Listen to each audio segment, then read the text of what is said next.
കാരുണ്യാഭിഷേകം, ആരാധിക്കുന്ന ജീവിതങ്ങളിൽ അത്ഭുതങ്ങൾ കാരുണ്യാഭിഷേകം, കാരുണ്യാഭിഷേകം. ഈശോയിൽ ഏറ്റവും സ്നേഹമുള്ള ദൈവമക്കളെ, ചിലപ്പോഴൊക്കെ വിദേശത്ത് നിന്ന് മനുഷ്യർ വരുമ്പോൾ നമുക്കൊക്കെ സമ്മാനം തരുന്നതിൻ്റെ ഒരു സമ്മാനം സ്പ്രേയാണ്. ചില മനുഷ്യരൊക്കെ അത്തറിനോടൊക്കെ വളരെ ഇഷ്ടമുള്ള ആളുകളുണ്ട്. ജാസ്മിൻ, റോസ്, ചന്ദനം, രാമച്ചം, അങ്ങനെയൊക്കെ. അപ്പോൾ നമ്മളത് പുരട്ടുകയും അല്ലെങ്കിൽ നമ്മുടെ വസ്ത്രത്തിലൊക്കെ അത് അടിക്കും. കാരണം നമ്മുടെ ശരീരം പുറപ്പെടുവിക്കുന്ന വിയർപ്പ് അത് പലപ്പോഴും ഒരു ദുർഗന്ധമാണ്. അപ്പോൾ മറ്റുള്ളവരുടെ അടുത്തേക്കൊക്കെ വരുമ്പോഴൊക്കെ ഒരു മനുഷ്യൻ്റെയും ആ വിയർപ്പിന് ഒരു പ്രത്യേക അസ്വസ്ഥതയാണല്ലോ. നമ്മുടെ ജീവിതത്തിൽ ആ ഒരു ചെറിയൊരു കാര്യം മറ്റുള്ളവർക്ക് അസ്വസ്ഥതയാണെങ്കിൽ ദൈവം നമ്മളോട് ഒരു സ്പ്രേ അടിക്കാൻ പറയുകയാണ്. കൊരിന്തോസ്കാർക്കുള്ള 2-ാം ലേഖനം 2-ാം അധ്യായം 15-ാമത്തെ വാക്യത്തിൽ പറയുകയാണ്, ഞങ്ങൾ ദൈവത്തിന് ക്രിസ്തുവിൻ്റെ പരിമളമാണ്. ഞങ്ങൾ ദൈവത്തിന് ക്രിസ്തുവിൻ്റെ പരിമളമാണ്. അവർ ലോകം മുഴുവനും സുവിശേഷത്തിൽ ജീവിക്കാൻ തുടങ്ങുമ്പോൾ ക്രിസ്തുവിൻ്റെ പരിമളമാണ്. ചിലർ പറയും റോസിൻ്റെ സ്മെല്ല, ജാസ്മിൻ്റെ സ്മെല്ല. അപ്പം ഇങ്ങനെ ഓരോ സ്മെല്ല് പറയാറുണ്ട്.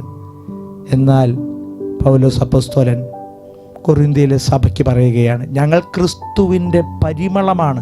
ഞങ്ങൾ നിങ്ങളുടെ അടുത്തേക്ക് വരുമ്പോൾ ക്രിസ്തുവിൻ്റെ പരിമളം, ക്രിസ്തുവിൻ്റെ ആ ഒരു സ്നേഹം, ക്രിസ്തുവിൻ്റെ കൃപ, ക്രിസ്തുവിൻ്റെ സമാധാനം, ക്രിസ്തുവിൻ്റെ സ്നേഹം നിങ്ങൾക്ക് ലഭിക്കുന്നു എന്നുള്ളതാണ്. ഞങ്ങൾ ദൈവത്തിന് ക്രിസ്തുവിൻ്റെ പരിമളമാണ്. മനുഷ്യർക്ക് മാത്രമല്ല, ദൈവത്തിന് പോലും ഞങ്ങൾ പരിമളമായി മാറുകയാണ്. അവിടെ പറയുകയാണ്, ദൈവത്തിന് സ്തുതി. എന്തുകൊണ്ടെന്നാൽ രക്ഷിക്കപ്പെടുന്നവരുടെ ഇടയിലും ശിക്ഷിക്കപ്പെടുന്നവരുടെ ഇടയിലും ഞങ്ങൾ ദൈവത്തിന് ക്രിസ്തുവിൻ്റെ പരിമളമാണ്. നമ്മൾ ഓരോരുത്തരും പരിമളമാണോ?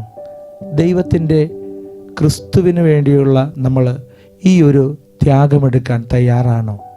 നമ്മൾ പല സ്പ്രേ അടിച്ചാലും ഇനി നമ്മൾ അടിക്കേണ്ട സ്പ്രേ ഇതാണ്, നമ്മുടെ ഉള്ളിൽ ക്രിസ്തു ഉണ്ടായിരിക്കണം. നമ്മുടെ ഉള്ളിൽ ക്രിസ്തു ഉണ്ടായാൽ നമ്മൾ പോകുന്നിടത്തെല്ലാം ആ പരിമളമാണ്. ഒരു സുഗന്ധമുള്ള എന്തെങ്കിലും നമ്മൾ കൈവശം വെച്ചാൽ അതിൻ്റെ സുഗന്ധം മറ്റുള്ളവർക്ക് ലഭിക്കുന്നത് പോലെ ക്രിസ്തുവിനെ ഉള്ളിൽ കൊണ്ട് നടക്കാൻ, ക്രിസ്തു ഉള്ളിലുള്ളവരായി മാറാൻ നമുക്ക് പരിശ്രമിക്കാം, പ്രാർത്ഥിക്കാം. കർത്താവായ ഈശോയെ ഞങ്ങൾ പ്രാർത്ഥിക്കുകയാണ്, ക്രിസ്തുവിൻ്റെ പരിമളമായി മാറുവാൻ കർത്താവെ ഏതു സന്ദർഭത്തിലും ഞങ്ങൾക്കതിന് കൃപ നൽകണമെന്ന് താഴ്മയോടെ പ്രാർത്ഥിക്കുന്നു.